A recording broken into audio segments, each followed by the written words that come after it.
मराठा आरक्षण की लड़ाई लड़ रहे मनोज जारांगे पाटिल ने अपने दौरे का चौथा चरण शुरू कर दिया है और मंगलवार सुबह अकोला जिले के पातुर तालुका के चरण गांव में उनकी सार्वजनिक सभा हुई है, जहां फूल वर्षा से स्वागत किया गया। इस मौके पर उन्होंने चरण गांव में चल रहे चेनहंगर पंडोरा का भी दौरा किया। चरण गाँव में आयोजित सभा में जारंगे ने कहा, आरक्षण के अभाव में मराठा बच्चों का जीवन बर्बाद हो रहा है।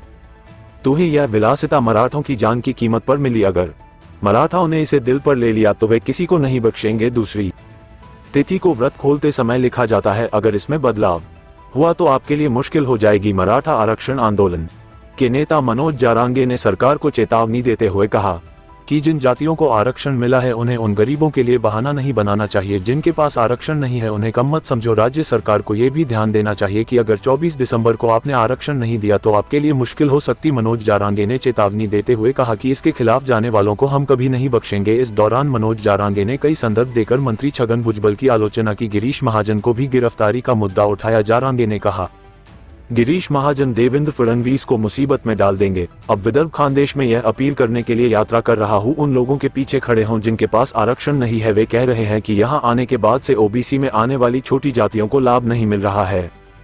जारांगे ने कहा, कुछ लोग सोचते हैं कि मराठा बच्चों को बड़ा नहीं होना चाहिए। महाराष्ट्र में अंतरविली के साथ दर्ज मामले अभी तक वापस नहीं लिए गए हैं। लोगों को गिरफ्तार किया जा रहा है, जबकि उन्होंने किसी को गिरफ्तार न करने का वादा किया था। मराठा आरक्षण आंदोलन के नेता मनोज जारांगे पाटिल ने चेतावनी दी कि अगर सरकार किसी के दबाव में आकर 24 दिसंबर तक आरक्षण नहीं देती है तो करोड़ों मराठा मुंबई में हड़ताल करेंगे और यह शांति आंदोलन आपके लिए मुश्किल होगा। उन्होंने ये भी कहा कि आंदोलन की आगे की दिशा तय करने के लिए 17 दिसंबर को अंतरवाली सराती में बैठक होगी।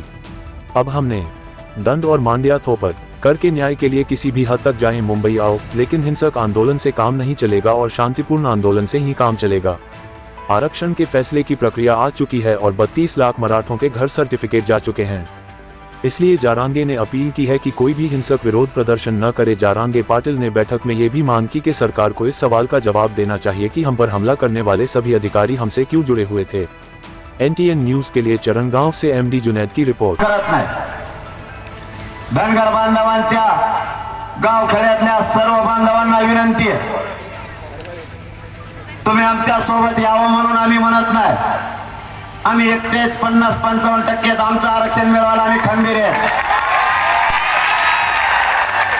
पण आमची धनगर बांधवांना विनंती आहे, तुमच्या लेकरा बाळाचं तुम्हाला जर कल्याण करायचं असलं तर सर्वसामान्य धनगर बांधवांनी आंदोलनात उतरा।